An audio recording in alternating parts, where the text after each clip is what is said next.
जय श्री कृष्णा। दर्शकों, चंद्र ग्रहण लगने जा रहा है आने वाली पूर्णमासी को। भादो मास की पूर्णमासी को 7 सितंबर 2025 रविवार के दिन यह ग्रहण लगेगा। ग्रहण के समय क्या करना चाहिए, क्या नहीं करना चाहिए, विशेष करके गर्भवती माताओं बहनों को किन बातों का ध्यान रखना चाहिए, यह सब जानकारी मैं आपको प्रदान करता हूँ। प्रिय दर्शकों, वैसे वैज्ञानिकों की दृष्टि से सूर्य और चंद्र ग्रहण एक खगोलीय घटना मात्र होती है। इन्हें नए नए रिसर्च अनुसंधान करने का एक अवसर मिलता है, इसीलिए इनके लिए यह एक खगोलीय घटना मात्र है। परंतु हमारे प्राचीन भारतीय धर्म ग्रंथों के अनुसार सूर्य और चंद्र ग्रहण का एक विशेष महत्व है। मैं अपने धर्म ग्रंथों के अनुसार आपको जानकारी प्रदान करता हूँ। प्रिय दर्शकों, ध्यान रहे 7 सितंबर 2025 रविवार की रात्रि को 9:53 पर यह ग्रहण लगेगा। मध्य रात्रि के उपरांत, मध्य रात्रि अर्थात आधी रात के बाद 1:25 पर यह ग्रहण समाप्त होगा। कहीं कहीं पर इनका समय अलग अलग भी बताया गया है। अलग अलग प्रांतों में अलग अलग समय में ग्रहण लगेगा। यह जानकारी मैं आपको श्री वल्लभ मणिराम पंचांग के अनुसार दे रहा हूँ। वहीं दिवाकर पंचांग के अनुसार रात्रि को 9:57 से लेकर के 1:26 तक यह ग्रहण लगेगा। ग्रहण का समय विशेष करके याद रखें, रात्रि 9:53 से लेकर के 1:25 तक ग्रहण रहेगा। इस बात का ध्यान रहे, चंद्र ग्रहण का सूतक 9 घंटे पहले प्रारंभ हो जाता है, अर्थात 7 सितंबर 2025 रविवार को दोपहर 12:53 से ग्रहण का सूतक प्रारंभ हो जाएगा। सूतक प्रारंभ होते ही समस्त भारत देश के, हमारे देश में सभी मंदिरों के कपाट बंद हो जाएंगे।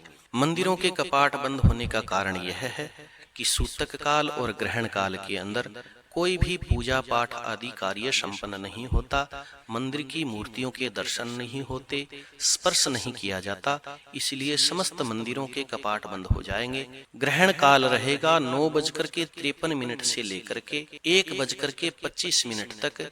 ग्रहण की पूरी समय अवधि रहेगी 3 घंटा 29 मिनट, अर्थात ये सारा ग्रहण 3 घंटे 29 मिनट तक रहेगा। दर्शकों, अब हम जानते हैं ग्रहण काल में क्या नहीं करना चाहिए।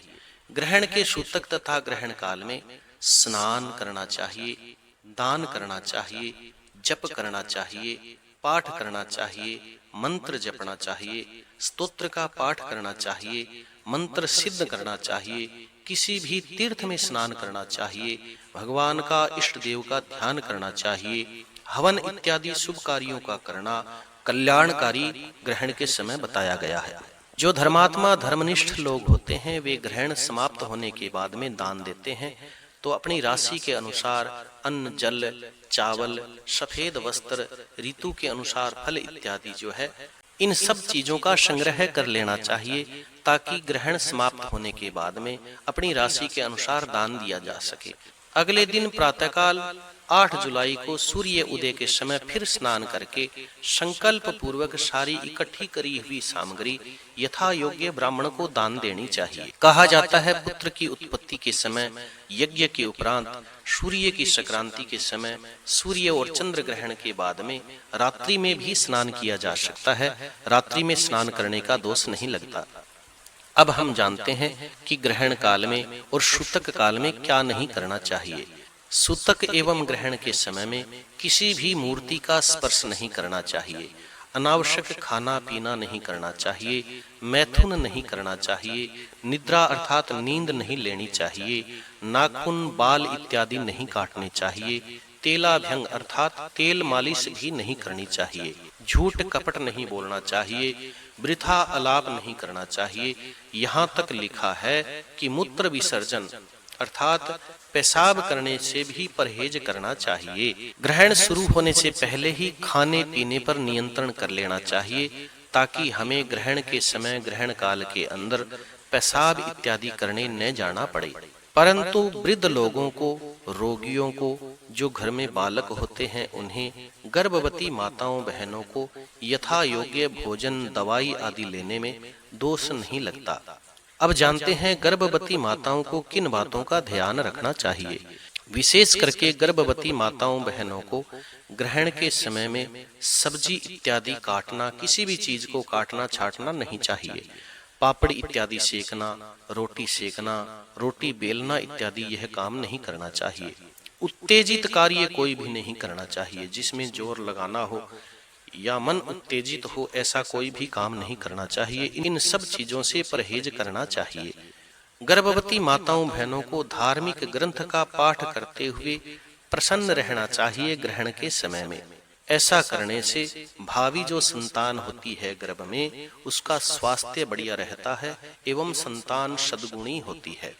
गर्भवती माताओं को सोना नहीं चाहिए, हाथ में कुशा रखनी चाहिए। कहीं कहीं देश काल के अनुसार सूत की गुच्छी और कुशा लेकर के माताएं बहनें बैठती है, क्योंकि कुशा को ग्रहण काल स्पर्श नहीं कर सकता। ग्रहण के समय में कुशा पवित्र रहती है। ग्रहण का सूतक लगने से पहले इन चीजों के अंदर कुशा डाल देनी चाहिए। दूध में, दही में, अचार में, चटनी में, मुरब्बे के अंदर कुशा के तिनके डाल देना चाहिए, ताकि यह चीज ग्रहण काल के अंदर दूषित ना हो। क्योंकि कुशा डालने से कोई भी चीज दूषित नहीं होती, ग्रहण का प्रभाव उसके ऊपर नहीं होता। सूखे खाद्य पदार्थों के अंदर कुशा डालने की आवश्यकता नहीं होती, क्योंकि सूखी चीजों के ऊपर ग्रहण काल का कोई भी प्रभाव नहीं होता।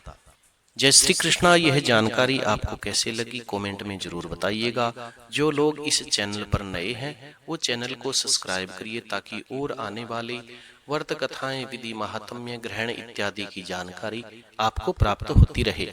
जय श्री कृष्णा, जय श्री सीताराम।